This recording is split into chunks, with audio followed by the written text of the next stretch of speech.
അസ്സലാമു അലൈക്കും വറഹ്മത്തുള്ളാഹി വബറകാത്ത്.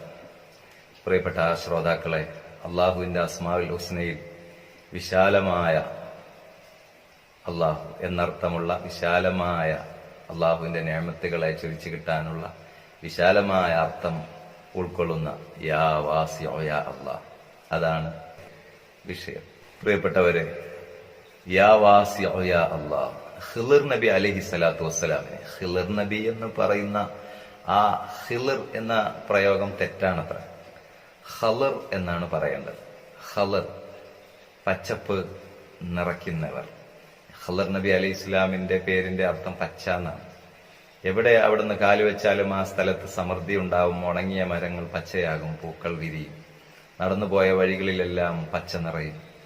അങ്ങനെ സമൃദ്ധിയുടെയും സന്തോഷത്തിന്റെയും വക്താവാണ് ഖളിർ നബി അലൈഹി സ്വലാം. ഇന്നും ജീവിച്ചിരിക്കുന്ന ഒരു പ്രവാചകരാണ്. മൂസാ നബിയുടെ കാലത്ത് തന്നെയുള്ള അലൈഹിമുസ്സലാം ഒരു പ്രവാചകരാണ്. ഖിയാമത്ത് നാൾ വരെ ഉണ്ടാവും. കണ്ടുമുട്ടുന്ന എത്രയോ ആളുകളുണ്ട്. അവരെ കണ്ടുമുട്ടിയ എത്രയോ ഔലിയാക്കളുണ്ട്. അവരെ കാണാൻ ആഗ്രഹിക്കാം. മഹാനവർകൾ ചൊല്ലിയ ദിക്ർ ധാരാളം ചൊല്ലിക്കൊണ്ടിരിക്കുന്ന ആൾക്ക് അദ്ദേഹത്തെ കാണുവാൻ സാധിക്കും. അതോടൊപ്പം ഖളിർ നബി അലൈഹി സ്വലാത്തു വസ്സലാമിന് ഇങ്ങനെ വിശാലമായ ആയുസ്സും പദവിയും അറിവും മഹത്വവുമെല്ലാം ലഭിക്കാൻ ഒടുവിൽ ദജ്ജാലിനോട് പോരാടി ലോകത്തെല്ലാവരും ഭയപ്പെടുന്ന വലിയ സത്യനിഷേധിയുമായി പോരാടി ഷഹീദാകാൻ ഭാഗ്യം കിട്ടുന്ന മഹാനാണ് ഖളിർ നബി അലൈഹി സ്വലാം. അന്നാണ് ദജ്ജാലിനോട് പോരാടിയിട്ടാണ് മഹാൻ ഷഹീദാവുന്നത്. ഷഹീദായിട്ടാണ് ഈ ലോകത്ത് നിന്ന് വിട പറയുന്നത്. ഇത്രയും കാലം ജീവിച്ച് അള്ളാഹുവിന് വേണ്ടി ഷഹീദാകാൻ ആഗ്രഹിച്ച ആ മഹാരഥന്റെ ജീവിതത്തിലെ ഏറ്റവും ഇഷ്ടപ്പെട്ട ഇസ്മാണ് യാ വാസിഉ യാ അല്ലാഹ്. ആ മഹത്വമൊക്കെ കിട്ടാൻ കാരണവും സമൃദ്ധിയുടെ ബർക്കത്തിന്റെ, എന്ത് തൊട്ടാലും പച്ചയാകുന്ന നിലയ്ക്ക് ഒരു ബർക്കത്തുള്ള ഒരാളായി മാറാൻ നമുക്കും ഈ ഇസ്മ ധാരാളമായി ചൊല്ലാം. യാ വാസിഉ യാ അല്ലാഹ്. ഇതിനെക്കുറിച്ച് പറയുന്നത് തന്നെ അങ്ങനെയാണ്.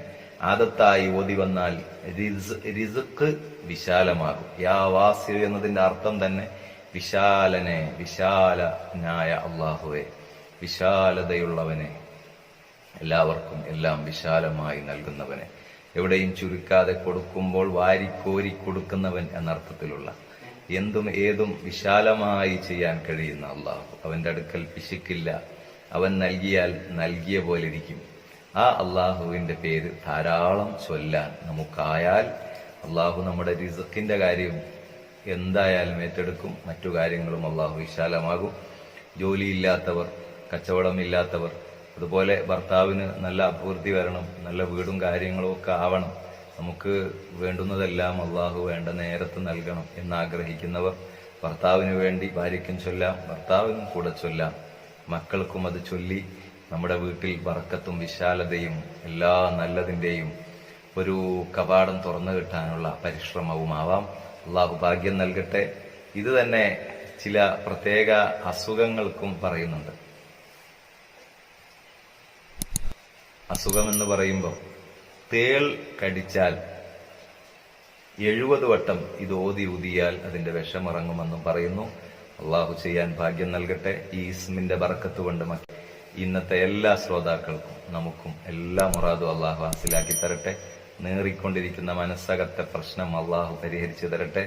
നല്ല ഒരു നിയത്തോടുകൂടെ ഈ ഇസ്മ ചൊല്ലാൻ ആരംഭിക്കുക. ചെറിയൊരു സംഭാവന എല്ലായ്പ്പോഴും പറയുന്നത് പോലെ നമുക്കും ഒരു സന്തോഷത്തിന് നമ്മുടെ ഈ ചാനലുമായി ബന്ധപ്പെട്ട് ദുആഇന്റെ വേദിയിലേക്ക് നൽകാം.